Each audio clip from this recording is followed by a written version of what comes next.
জুনাইত বানৰ বিভীষিকা বান গ'ল কিন্তু দুখে কুলাই পাচিয়ে নধৰা অৱস্থা হ'ল বহু চহা কৃষকৰ পুত গ'ল বহু কৃষকৰ কঠীয়া শ বিঘা ৰোৱনী পথাৰ ব্যাহত হৈছে যাতায়াত জুনাইত শনিবাৰে পুৱতি নিশাৰে পৰা হোৱা নেৰানেপেৰা বৰষুণৰ ফলত পাহাৰৰ পৰা বৈ অহা বিভিন্ন নৈ উপনৈৰ বাঢ়নি পানীয়ে বিভিন্ন প্ৰান্তত এক তাণ্ডৱৰ সৃষ্টি কৰিছিল এই বাঢ়নি পানীত কেইবাটাও নদীৰ গাইড বান্ধ ছিঙি পেলোৱাৰ উপৰিও বহু অঞ্চলৰ খেতি পথাৰ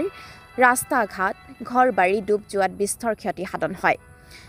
কিন্তু আজি বান কমিল যদিও বহু কৃষকৰ দুখে কুলাই পাচিয়ে নধৰা অৱস্থা হ'ল বিশেষকৈ জুনাইৰ 2 নং চিৰামপুৰীয়া গাঁৱৰ বহু কৃষকৰ খেতি পথাৰ হতাশা এই প্ৰলয়ংকাৰী বানে বিস্তৰ ক্ষতি সাধন কৰে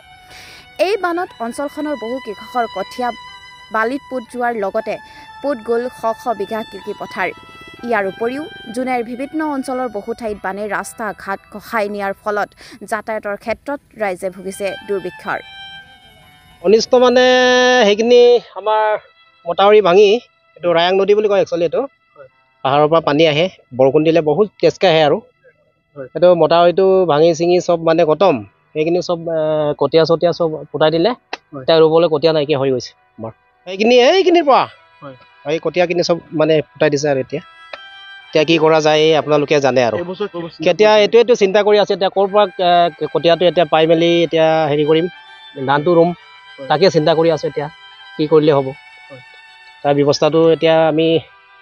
অলপ হেৰি কৰিব লাগিব মানে বিচাৰিব লাগিব পইচা চইচা হেৰি কৰিলেও কাৰোবাৰ পৰাও হ'লেওতো দাৰ বাকী হ'লেওতো খেতিটো কৰিব লাগিব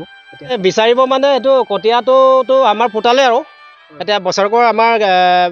খেতিটো সেইটো কঠীয়াটো ফুটালে আৰু আমি কেনেকৈ কৰিম সেইটো কাৰণে অকণমান চৰকাৰৰ পাৰৰ পৰাও অকণমান সহায় দিব লাগে বুলি ভাবোঁ আৰু তাৰপিছত সেইখিনি যিটো নেকি ৰায়াং মটাউৰি ভাঙিছে সেইখিনি মটাউৰিটো ধুনীয়াকৈ বনাই দিলে মানে আমাৰ কাৰণে অকণমান ভাল হ'ব আৰু চবৰ খেতি কৰাকেইটাৰ মানুহৰ কাৰণে অকণমান ভাল হ'ব বুলি ভাবোঁ আৰু পৰহি ৰাতিৰ পৰা যিটো বৰষুণ হ'ল এই ৰায়াং নদী বানে মানে একদম গোটেই 2 নং চিৰামপুৰীয়া গাঁওখনক মানে তছ নছ কৰি গ'ল সেইকাৰণে আমি খেতিয়ক ৰাইজে মানে এতিয়া উপায় নাইকিয়া হৈছে যিহেতু মানে উদাহৰণস্বৰূপে এইটো কঠীয়া তুলি চাওক আপোনালোকে এইটো সদায় ইফালে ভানটো ছিঙিছে এইটো যোৱা বছৰ বনাইছিলে MLA নিজে আহি পিনি নিজে লাগি বাগি পিনি বনাইছিলে এতিয়া আজি যোৱাকালি আকৌ এনেকৈ গ'ল এতিয়া আমাৰ বিশেষকৈ মানে আমাৰ যোগাযোগ ব্যৱস্থাটো নাইকিয়া হবে আলিটো কহাইছে মানে পাছফালে এই আলিটো সেইটোৱে মাত্ৰ এই এৰিয়াৰ মানে যোগাযোগটো এই ৰাস্তাটোৱে হয় ইয়াত আমি 10-12খন গাঁৱে ইয়াৰ পৰাই আমি অহা যোৱা কৰোঁ যিকোনো সমস্যাত প্ৰশাসনক ইয়াৰ পৰাই যোগাযোগ কৰি আমি চিকিৎসালয় বা হওক ল'ৰা ছোৱালী বা ছাত্ৰ ছাত্ৰীয়ে হওক ইয়াৰ পৰাই আমি ওলাওঁ এই ৰাস্তাটো যেতিয়া যায় তেতিয়াতো আমাৰ বিচ্ছিন্ন হৈ যাব জনায়ৰ পৰা বিচ্ছিন্ন হৈ যাব সেইকাৰণে আমি ভাবোঁ প্ৰশাসনক অতি সোনকালে এই বানটো অতি সোনকালে শীঘ্ৰে মানে বনাই দিব বুলি আশা ৰাখিছোঁ কঠীয়া নষ্ট হৈছে আমাৰ প্ৰায় 40 ঘৰ প্ৰায় আমাৰতো 250 ঘৰ আছে প্ৰায় 40 ঘৰ বুলি মই ধৰি লৈছোঁ 40 ঘৰে মানে নষ্ট হৈছে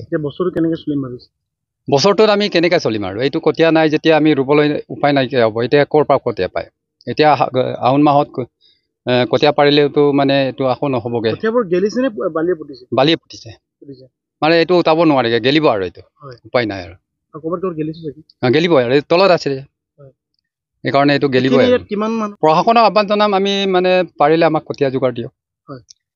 যোগাৰ দিয়ক আমি যেনে ৰুব পৰাকৈ আমাৰ মাটিটোতো কালিকৈ ৰাখিব নোৱাৰিম